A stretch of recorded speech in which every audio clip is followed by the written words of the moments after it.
Sizin derdiniz bizim derdimiz. Tahtalı Gazi bölgemizde birçok mahallemiz gerçekten yani %80-90 oranında tahrip oldu. Bu fırsattan istifade dedik ya bu bölgelerde de devletin eli değsin. Bu dönüşümü devlet marifetine hızlı bir şekilde yapalım. Senin derdin benim derdim.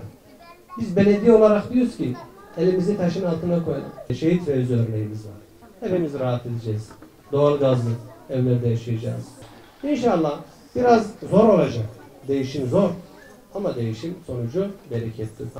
Devletimize de katkı sunarak inşallah devlet görevlerimizle biz harekete geçilerek bu değişim, bu dönüşümü Allah'ın izniyle kazasız belasız yapacağız. Kıymetli dostlar, belediye olarak muhtarımla sürekli irtibat halindeyim. Mahallenin bu dönüşümünde her türlü katkıyı sunacağımıza söz verdik. Biz bir an önce mahallemizi boşaltacağız. Bir an önce ihalesi olacak ve bir an önce müteahhit inşaata başlayacak.